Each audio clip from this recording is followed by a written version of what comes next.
वर्ग का हूं, मैं ओबीसी वर्ग का हूं, मैं ओबीसी वर्ग का हूं। भैया 2 करोड़ रुपए का सूट पहनते हैं, क्या चाय की बात कर रहे हो? हजारों करोड़ रुपए के हवाई जहाज में जाते हैं, हजारों करोड़ के हवाई जहाज में जाते हैं, 2 करोड़ 3 करोड़ का सूट पहनते हैं, फिर कहते हैं मैं ओबीसी हूं। हर भाषण में बोल बोलकर प्रधानमंत्री बन गए। भैया एक दिन में नरेंद्र मोदी कम से कम 1-2 सूट तो पहनेंगे। आपने कभी देखा? वे शर्ट चलती है, बस यही चलती है।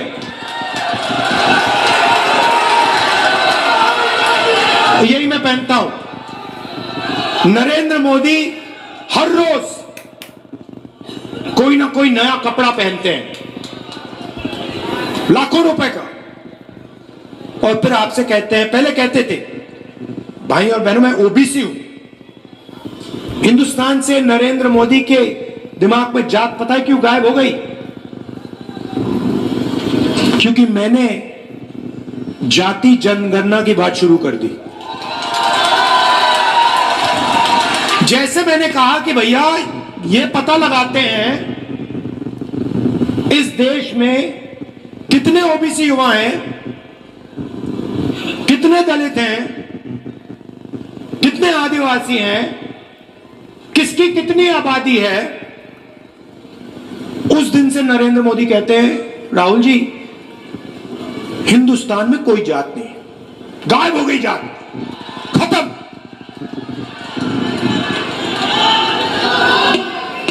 क्यों? क्योंकि वो ओबीसी युवाओं को, जनरल युवाओं को देश की सच्चाई नहीं बताना चाहते।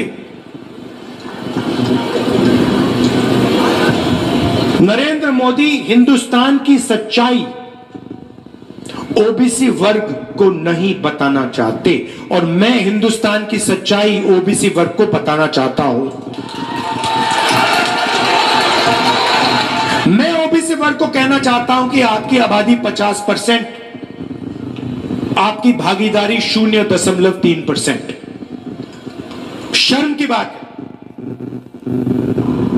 नरेंद्र मोदी इस बात को छुपाना चाहते हैं, इसीलिए अपने किसी भी भाषण में नरेंद्र मोदी जनजाति जनगणना की बात नहीं कर सकता, क्योंकि नरेंद्र मोदी जी का रिमोट कंट्रोल अदानी जी के हाथ में है। भाइयों और बहनों,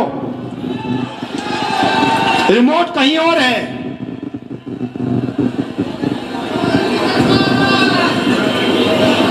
टीवी यहां आपके सामने, रिमोट कहीं और। सच्चाई, युवाओं में कोई कमी नहीं, ऊर्जा है।